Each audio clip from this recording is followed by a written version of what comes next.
Roberts.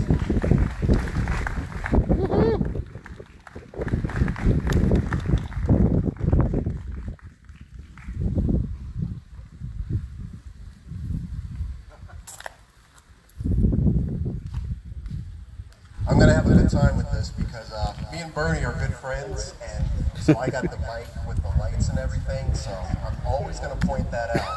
That once it was my turn, I got the fancy light. So thank you for giving me that to mess with the rest of our lives. So my name is Raymond Roberts. I do not live in Waukesha. I work in Waukesha, so that's how I know this area, and that's why it was worth driving an hour from Kenosha to be here to talk for 10 minutes with you. Thank you. So I will just jump right into it. So I'm going to talk about my life. I'm also an Army veteran. So I'm going to start at the age of 15. Age of 15 is when older white men and women started asking me, a 15-year-old child, questions like, if your people are the same, why don't you have any stuff? At the age of 15, that was actually sounded like a very rational question. Why don't we have stuff? I wasn't taught about Tulsa in school.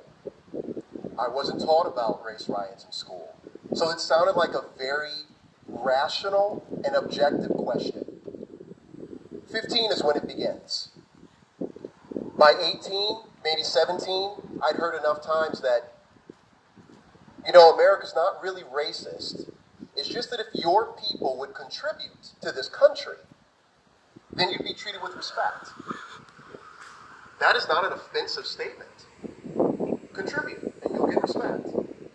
Because I wasn't taught that cotton by slaves was 60% of America's GDP up to 1860. That the credit market was literally built off of mortgaging slaves. So it made sense that why don't we contribute? So when I could, I signed up military. I went to the military academy just to make sure that I would get treated with respect. I volunteered combat, Army, went Rangers, went Special Operations. I figured if I put myself out there, then I will earn respect. I now give a lot of mentorship and education to younger kids, and I tell them this. Anyone that tells you you have to do a combat mission before they respect you as a human being will never respect you.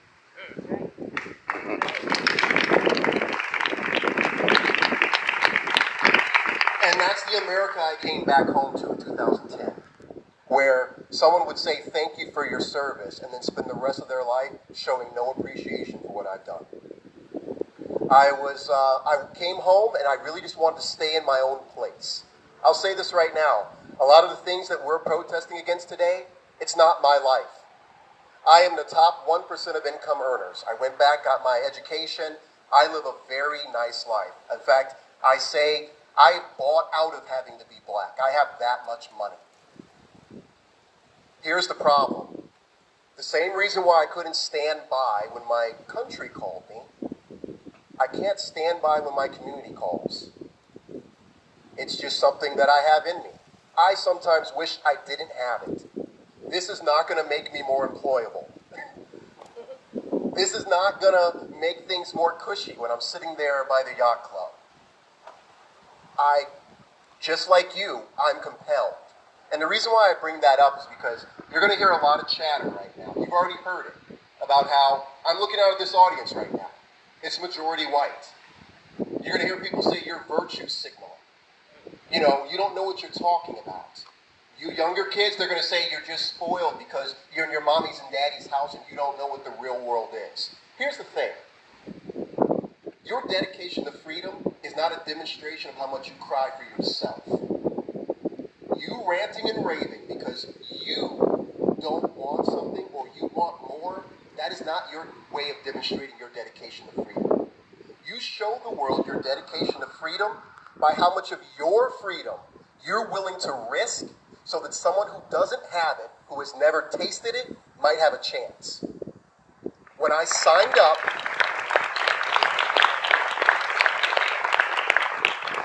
When I signed up for the Army, you get on a plane, you go far away, you can get on birds. We had a 10% casualty rate within the first 2 weeks. These are young men, prime of their lives. There was no guarantee that their efforts would pay off, and they died for that. They died so that people they didn't know might have a chance at tasting freedom. We have twisted the definition of freedom fighter to where today, too often, freedom fighter means I spend my whole day fighting for myself. That's not freedom fighting. That's self-interest. Doesn't make you a bad person, but you need to work on your definitions. So I will tell you this. I'm a researcher now. I'm a data scientist. When I look back historically over the civil rights movement from the 50s and 60s, and even the 70s, I see pictures where the majority of the people having the dogs and the hoses turned on them, the majority are black. Yes, there was white people there, and yes, there was white people who paid the price, but the majority was black. So while I'm seeing the same negative things happening today, I draw hope from what's different. It is not majority black. Too long there's been this narrative that the race problem needs to be fixed by the 13% of the population who never started it.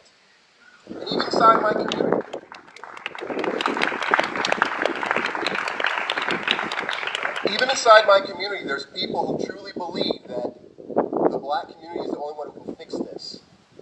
It makes no sense logically if you talk through it. You can't solve a relationship by only talking to one of the members of the relationship. That would be a horrible marriage counselor if you think about it. Although the other person might appreciate that marriage counselor. Yeah. So what we're dealing with right now, what you're doing, is exactly what needs to happen. We need more people who, when they see something, instead of saying, not my problem, not my issue, realizing how much of a lie that is. And it's a lie. This is not an opinion or a feeling. What you do, even in secrecy, affects others. And why does it affect others? Because it affects you.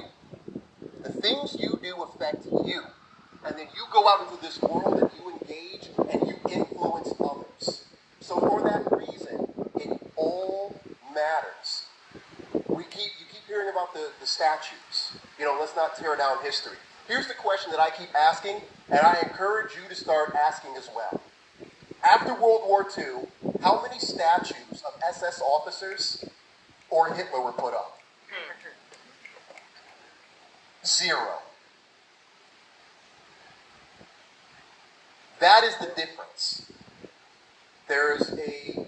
This is really a culture move. Even though we're saying Black Lives Matter, this crowd proves this really isn't a race issue. This is a culture issue. There is 2 cultures competing right now for control over this country. One that looks like this, and then the one who does not necessarily not have a diversity, but one who doesn't want to face some truths. And this is what I would leave you with today. As a military man, it was always about missions and execution. 3 things. Destroy warped philosophies. You've heard them. What about black-on-black crime?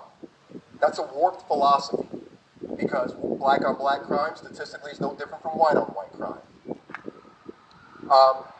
The second one I would say, destroying warped philosophies, remove barriers to truth.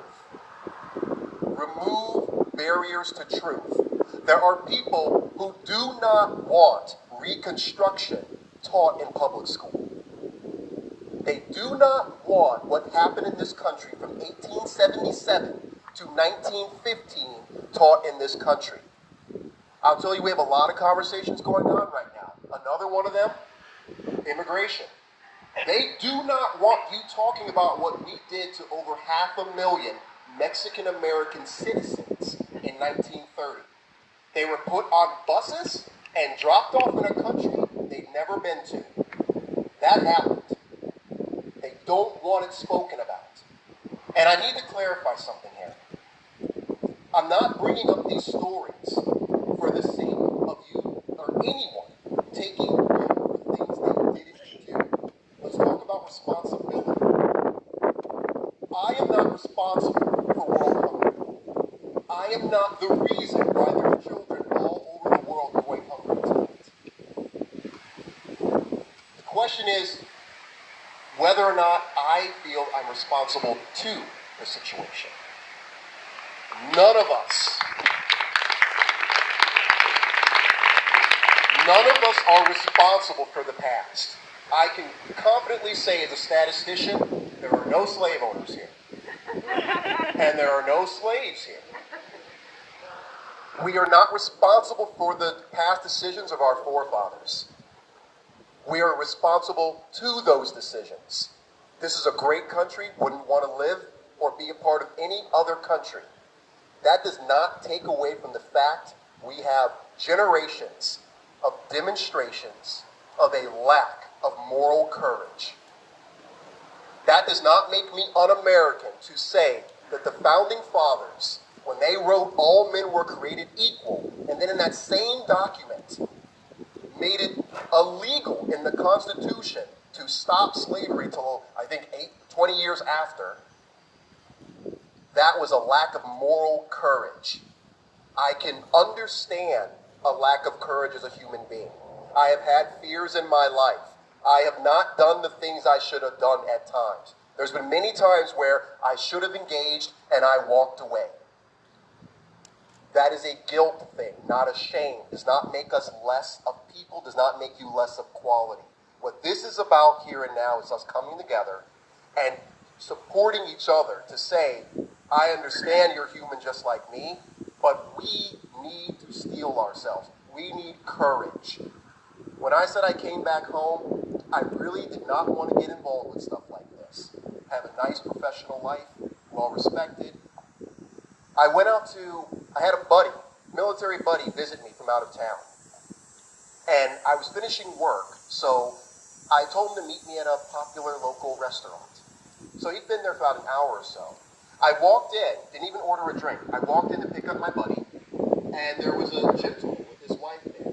A little inebriated. He starts going on about how he's been a firefighter for 30 years, he's retiring, and when he was in high school, some black guys beat him up.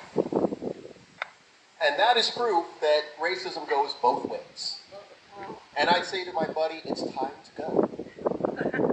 Before I can even get a check, he starts calling me all kinds of interesting names. And he then says, you're the only one here. And he was right, I was the only black person there. He didn't say black. He said, you have 10 seconds to leave this bar before I beat you and throw you out. Now, I don't recommend this for you, but I'm going to tell my story. I am an ex-Army Ranger. I said to the gentleman, you will run out of steam before I hit the ground, and I won't even fight back. And I said, I will count for you, which I did. I counted. He starts punching. He starts punching, and I keep my hands behind my back. Until finally, someone in the room stood up and tackled the guy. And I asked the gentleman, why'd you do that? He was running out of steam. I was about to prove my point. That gentleman was charged with a race crime. It was lowered because he said it was a misunderstanding.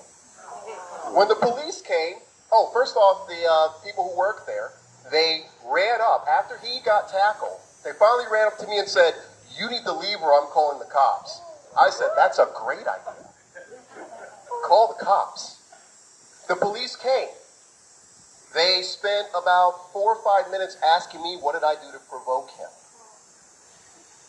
I tell this story because later on my friends asked me, why did you even bother? And the reason why I bothered is, he was right, there were no other black people in that building at the time. But it was right next to a college. I imagine some young black college student walking into that bar, not having the training that I have. And that young black kid getting a charge for them both fighting, for defending himself. That was the beginning of me realizing, as much as I want to stay out of this situation is not going to allow it.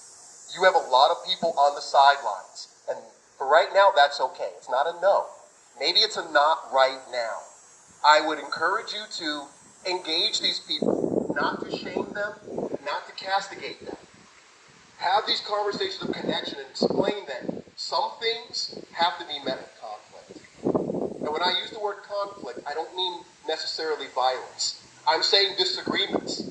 There's a lot of uncomfortable conversations that people do not want to have, but they need to be had. Even if the conversation starts off as simple as, when was that statue put up? When was it put up? It could begin there. Connection and reaching out is the only way we're going to get through this. And you already know that because all you did today was come out and write that lives matter. And there are people mad at you. All you've done is mention history. You literally just said, this happened. Every time you wrote one of those names on the sidewalk, all you said was, this happened. And people are mad at you. But it's not you they're mad at. They have a conflict with the truth. They have a conflict with reality. So I encourage you as you engage your community, as you engage even your friends and family, we know we have them. Realize that their fight is not with you. Their fight is with a truth of this country that we have not properly looked at together and asked ourselves the question, what is our responsibility to the situation? I thank you for your time.